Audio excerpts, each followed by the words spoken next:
Thank you. Good morning out sa inyo lahat. Wala namang first timers ngayon eh. Wala. Last week meron. So, this day is very special kasi as you know, I was trained and mentored by a man who can hear from the Lord. 30 years ago, I met him. I auditioned the praise and worship team ng church na pinakakalooban namin. And he said to the worship leader, kailangan puli mo yan, kailangan puli mo yan. But I really wanted. I was a member of the choir, and then nag-audition ako sa praise and worship team. And then the rest is history. He exposed me to all the praise and worship gatherings together with his wife. So, ito na, until I decided to become a pastor. And I thank God that umani na po siya. Kasi ang ani mo, hindi yung inaabot mo eh. Yung naabot ng inabot mo. Yun ang ani ng isang nag-alaga ng disipulo. So, inalagaan niya ako, umani rin ako para kay Lord, umani na siya. Ako, ani pa lang ako pag may inabot na kayo. Intindihan niyo yun?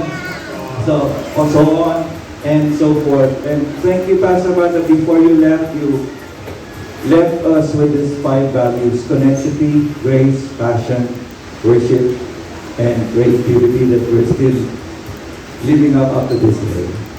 Thank you so much. And remember, this is not a church. This is our family home. This is our family hall, and we display the greatness of God, the creativity of God. Ang creativity how ni God, iba. I sing professionally, right? When I sing, something changes. But when the creativity of God flows through someone, it changes both in and out of a person. That's why we have to display it.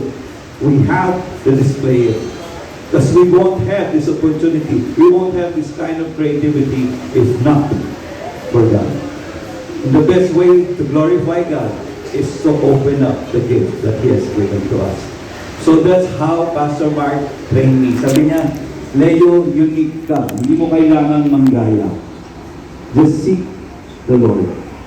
Just seek the Lord and ask Him your purpose. Kung anong gusto niya pagawa. So this morning, I would like to call on stage the couple who have blessed us so much, me and Joanne. I like to call it Pastor Mark and Pastor Rebecca.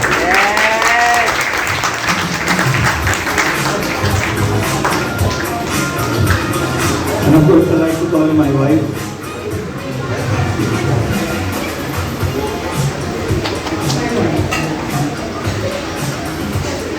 Magandang umaga. Sana magandang morning sa inyong lahat. Yeah. Bakit hindi yun yung ginamit yung kanina? Mas okay. Thank you so much, Pastor Mark. Kailangan daw kami nasa X. Again, magandang umaga. On behalf of my husband, Pastor Mark, tsaka ako, si Beth. You can call me Tita Beth, Ate Beth. Ako ay naglulugod. So, at saka, naglumabaw ang aking kaligayan. Kasi nang makita ko, yung seed that had planted like years ago, sobrang kong nag-grow, nag-bloom, nag-blossom, nag-multiply. Yun lang po yung prayer namin noon. Kasi sa amin, between Pastor Mark and myself, siya more Yes, that's Percy now. No. Sorry, Percy, kasama ko yan sa stairs. Kasi nung nagdadirect ako noon, for Celebrate Jesus, and then yung sa Hillsong na concert, mga kasama ko sila, kasama sa mga dance, sa acting. So, my background is ballet theater, musical theater. So, yun din po yung, sabi ko, Panginoon, kung ano yung binigay mo sa akin, gusto ko ipasa sa aming pamilya because sa Nucomm. So, ito na, nakita ko nagbuha, grabe, as in, I was overwhelmed. So, thank you for Tita Jo and Pastor Leo kasi, grabe, they really took it on and then forged on and even multiplied it. Ang daming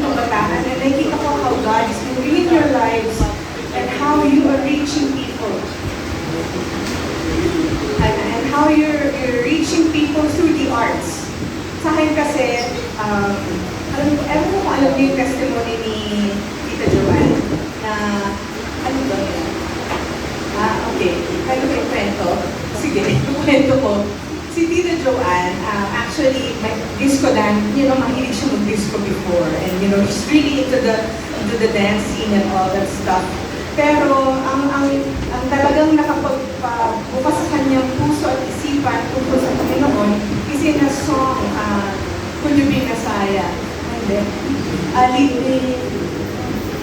It's just a song, Lead Me, sa Joseph the Dreamer, the musical. So yun. So from there, sabi ko, Panginoon, merong mga tao na talagang nabibuild sa preaching and ano. Pero may mga tao rin na if you want to, ano ba to? Kasi sometimes, di ba, parang nakalak yung puso natin, ayaw na. Sabi nga ng mga nagtitestimony kanina, hindi sila sanay magsimba, ayaw nila makinig ng mga preaching, gano'n. Pero hindi arts.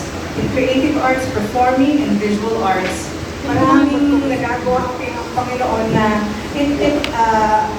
hindi tayo naka-defense.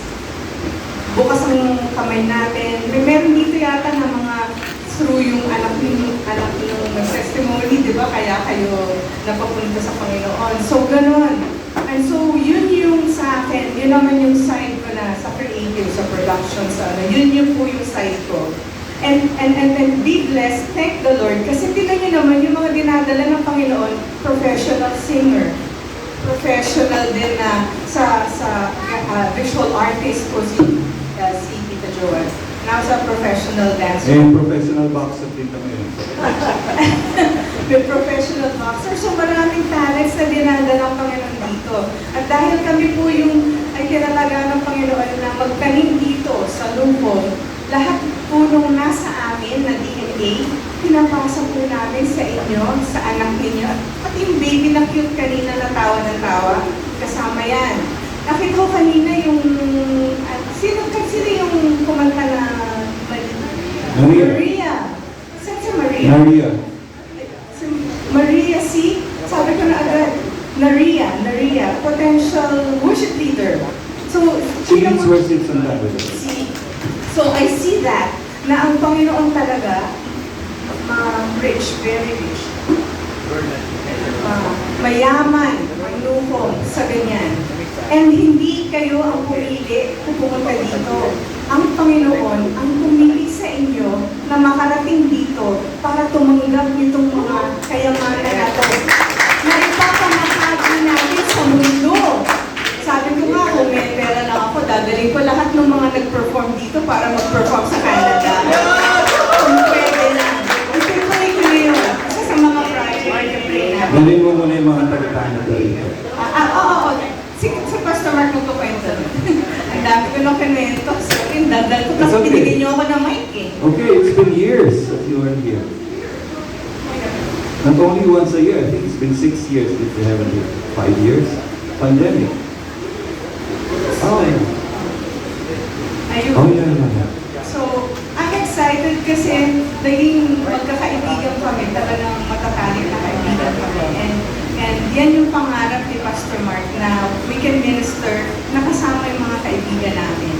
Sino pang best, di ba, na kami nag-church. So, thank you again and God bless you. And God bless all your family. Okay, thank you. Correction. Yeah. Hindi tayo kaibigan. Pamilya tayo.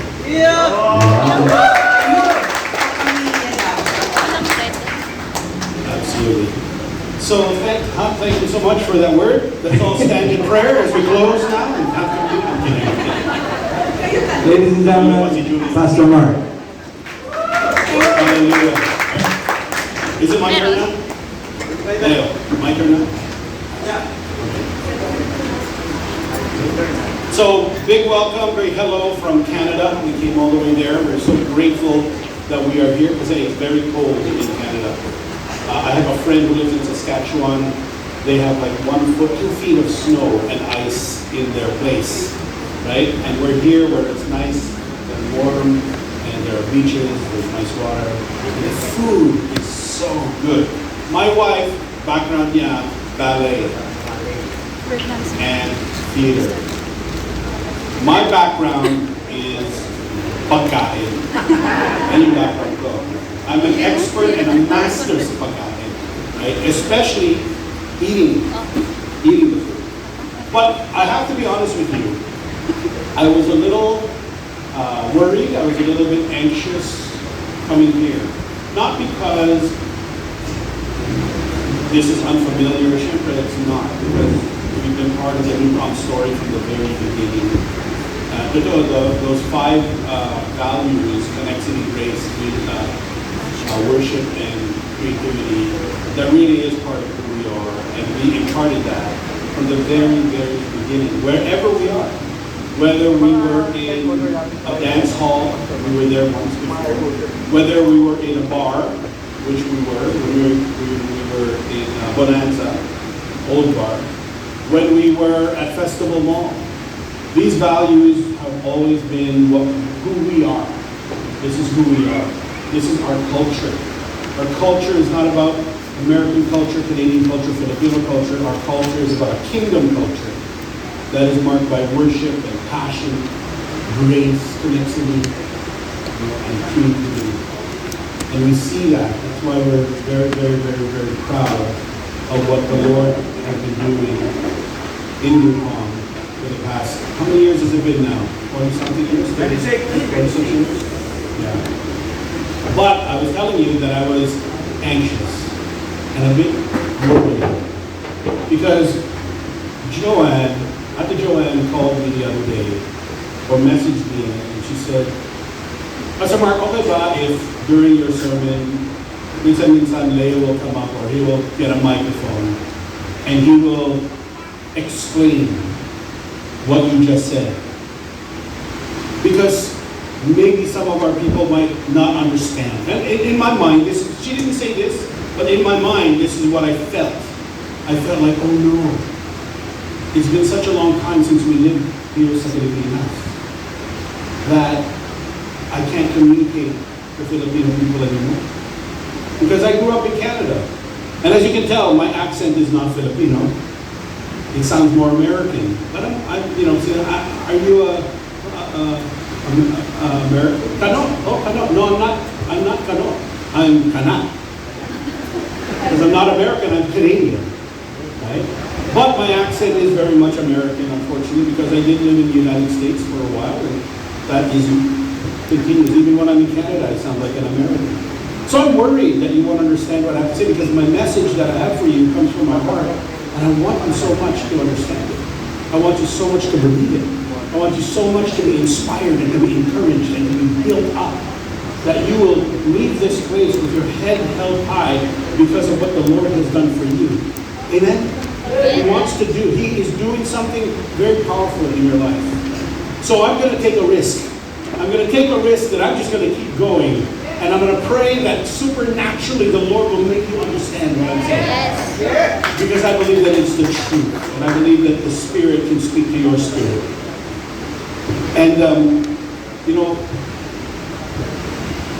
this is just something that I'm just going to trust the Lord for. And it's been a long time since I've ever felt insecure. It's been a long time since I ever felt anxious or anything about that. So I'm just going to go for it. And that's one of the things about being a Nucomm family member. One of the values, we have our 5 values, but to make these values work, to make it happen in your life, to make an impact on this community, you have to act in faith. You have to step out in faith. You have to risk. You have to do something that maybe you never thought you'd ever do. You have to do something that maybe you never thought that you're prepared for. And yet you get up on this platform, and you get up in front of people, and you do the very thing that God has called you to do, even though you feel that you're not qualified to do. And you do it anyways.